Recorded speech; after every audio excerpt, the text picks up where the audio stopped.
সবাইকে নমস্কার। আজি আমি দেখাবো ঘরে থাকি কিরকম স্ক্রাব করে। বেশি বস্তু নাই লাগে, ঘরের বস্তুয়ে হয়ে যাবে, কিনতে নাই লাগে। চাউলের গুঁড়ি 2 চামচ দিতে লাগে, আর এটা পানি 1 চামচ দিলে হয়, আর মধুরস আধা চামচ দিতে লাগে।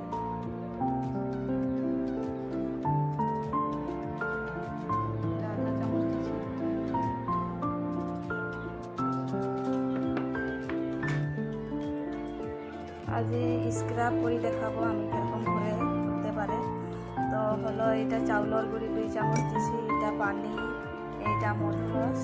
তো মধুরস বোতল একটা কিনে আনলে হয়, আর পানি তো ঘরেই থাকে, আর চাউলের গুঁড়িটা পিসিব না, এটা মিক্স করতে লাগে ভালকে, তার পিছে গালে লগাতে লাগে। এখন খুব মিশাই লিতে লাগে,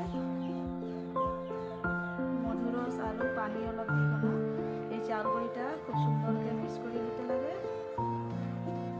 আর গালে এরকম সব দিয়ে লগাই ঘষতে লাগে। তো ছোটো ছোটো গালে গুটিও থাকে, নাকর কিনারে কিনারে গুটি হয়তো চলি যায়, আর একদিনে ঘষলে এটা রেজাল্ট পাই যাবে। গালটা খুব মিহি হয়, আর বগাও হয়, আর খুব উজ্জ্বলও আহে এই গালটা।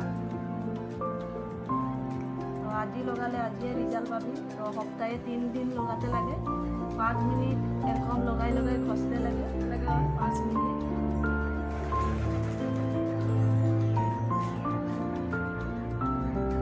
তো সবে এটা করবি, খুব ধুনিয়া রেজাল্ট পাবি। তো স্ক্রাব নাই কিনলেও হবে, এটা বানাতে পারবি।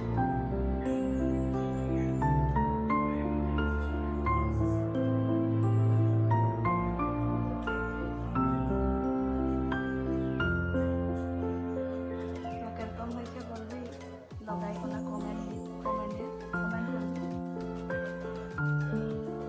আমি মুখটা ধুই আইলি, মুখটা তো কিরকম লাগছে বলবি। তো আর মুখটা পুছা হয়ে যাওয়ার পাশে কিবা সিরাম বা ক্রিম একটা কিবা মুখে লাগাই দিতে লাগে। যদি আমার ভিডিওটা ভাল লাগছে লাইক করবি, কমেন্ট করবি, আর সাবস্ক্রাইব করবি।